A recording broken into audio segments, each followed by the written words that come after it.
नमस्कार, आज की बड़ी खबरों में आपका स्वागत है और मैं हूं आपके साथ निशा भारद्वाज। और आज के इस बुलेटिन में बात करेंगे ईरान इजराइल जंग के बीच भारत की बड़ी अपील की। बताएंगे आपको मथुरा में होली की धूम कैसे मची है। दिखाएंगे आपको यूएई से 164 महाराष्ट्र वासियों की वतन वापसी। और बुलेटिन के आखिरी में देखेंगे अमेरिका के विदेश मंत्री मार्को रूबियो ने बताई ईरान पर हमले की नई वजह। लेकिन दिन भर की तमाम खबरों से पहले एक नजर डालेंगे सुर्खियों पर। शेयर बाजार में भारी गिरावट, सेंसेक्स खुलते ही 2000 अंक नीचे गिरा। ईरान ने सऊदी अरब में अमेरिकी दूतावास पर ड्रोन से किया हमला। ईरान ने 500 से ज्यादा मिसाइलें और 2000 ड्रोन लॉन्च किए।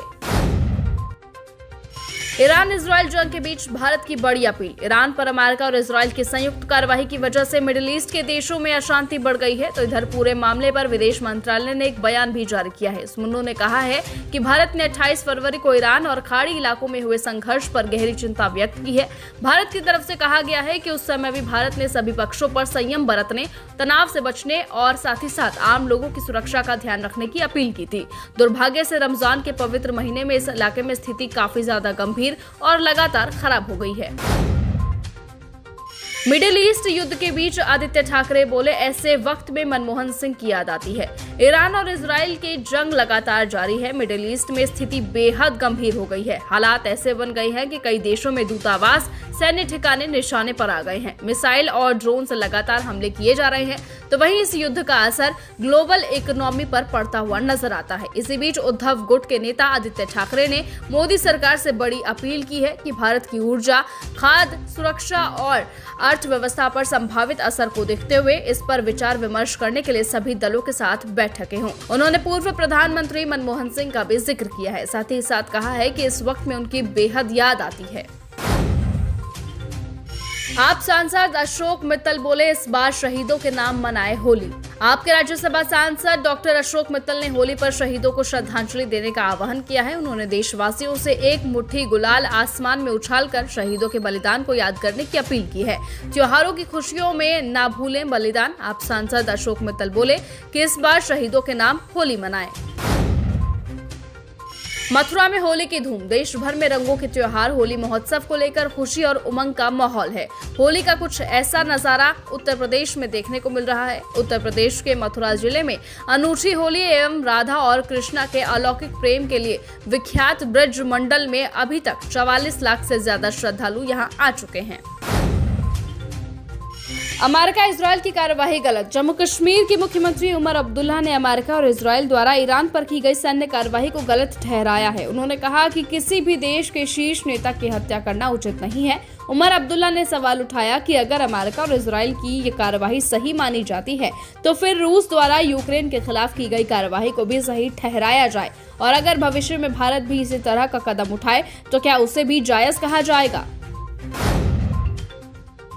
होली पर शराब की दुकानें खुलने पर आपका बीजेपी पर हमला। दिल्ली में होली के दिन भी शराब की दुकानें खुली रहेंगी। रेखा गुप्ता सरकार ने होली को ड्राई डे की लिस्ट से बाहर कर दिया है। इससे पहले होली के दिन शराब नहीं मिला करती थी, लेकिन इस बार मिलेगी। वहीं सरकार के इस फैसले पर अब आम आदमी पार्टी ने निशाना साधा है। पार्टी ने कहा कि बीजेपी के असली संस्कार सबके सामने आ गए हैं। उन्होंने सोशल मीडिया पर एक पोस्ट शेयर किया है, जिसमें उन्होंने कहा कि होली पर नकली हिंदूवादी फर्जी सनातन सरकार की तरफ से शराब की दुकानें खोली जाएं। तिहाड़ के बाहर उदय भानु को लेने पहुंचे कांग्रेसी। तिहाड़ जेल से बाहर आते हुए बाहर जमा लोगों से बात करते हुए यूथ कांग्रेस के चीफ उदय भानु चिब ने कहा कि आपने हमारी हिम्मत बढ़ाई। यूथ कांग्रेस के लिए लड़ रही है। मैं यूथ कांग्रेस के सभी दोस्तों को यहां आने के लिए धन्यवाद देता हूं। मैं नहीं भूलूंगा, होली है, सब अपने घर पर रहना चाहते हैं, लेकिन आप हमारे लिए संघर्ष कर रहे हैं। मैं आपको सलाम करता हूं, इससे हमें ताकत मिलती है। मैं विनोद जाखड़ को भी धन्यवाद देता हूं, मुझे आप पर गर्व है। पीवी सिंधु ने दुबई में फंसे होने का एक्सपीरियंस किया शेयर। यूएस इजराइल बनाम ईरान झगड़े पर Indian badminton player PV Sindhu ने भारत लौटकर एक वीडियो के जरिए कहा, शुरू में मुझे इंग्लैंड जाना था, लेकिन बदकिस्मती में जब मैं 28 फरवरी को लैंड हुई तब जंग शुरू हो गई थी और फ्लाइट सस्पेंड हो गई थी। उस समय बहुत स्ट्रेस था। दुबई सबसे सेफ जगहों में से एक है, लेकिन यहाँ बहुत बुरा हाल है।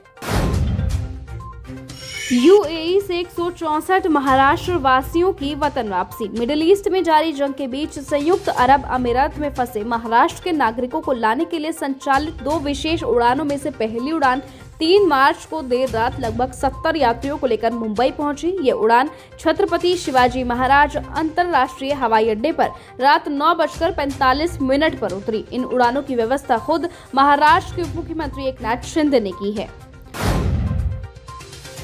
बीजेपी ने राज्यसभा के लिए 3 नेताओं को किया नॉमिनेट। बिहार के मंत्री दिलीप जायसवाल ने कहा कि बीजेपी की सेंट्रल लीडरशिप ने 3 लोगों को राज्यसभा के लिए नॉमिनेट किया है। बीजेपी के नेशनल प्रेसिडेंट नितिन नवीन राज्यसभा के मेंबर होंगे।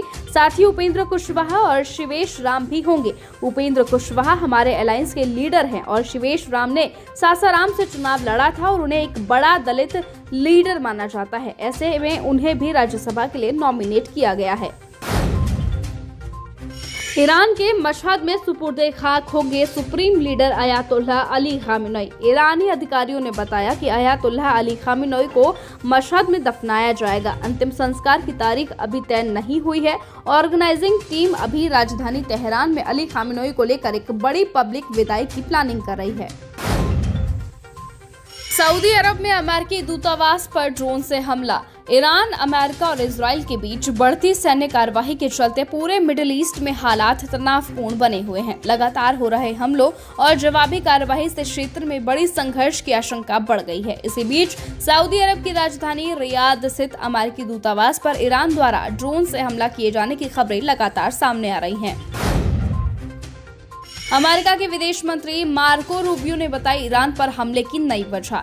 ईरान के खिलाफ जारी ऑपरेशन एपिक फ्यूरी को लेकर अमेरिकी विदेश मंत्री मार्को रूबियो ने सोमवार को कांग्रेस के वरिष्ठ सदस्यों को क्लोज्ड डोर ब्रीफिंग दी। इस ब्रीफिंग में defence secretary pet Hegseth, joint chief of staff के चेयरमैन जनरल डैन केन और CIA डायरेक्टर जॉन रेडक्लिफ्स भी मौजूद थे। रूबियो ने इस ब्रीफिंग में ईरान पर हमलों के कारण, मकसद और आगे की रणनीति की जानकारी सांसदों को दी थी। साथ ही ये साफ किया कि सबसे खतरनाक अभी बाकी है।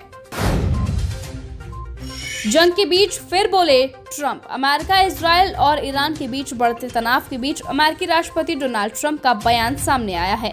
उन्होंने कहा कि अब ईरान बातचीत करना चाहता है, लेकिन उनके अनुसार अब बहुत देर हो चुकी है। ये बयान उस समय में आया है जब अमेरिका और इजराइल की संयुक्त कार्यवाही के कारण मिडिल ईस्ट में हालात बेहद गंभीर हो गए हैं।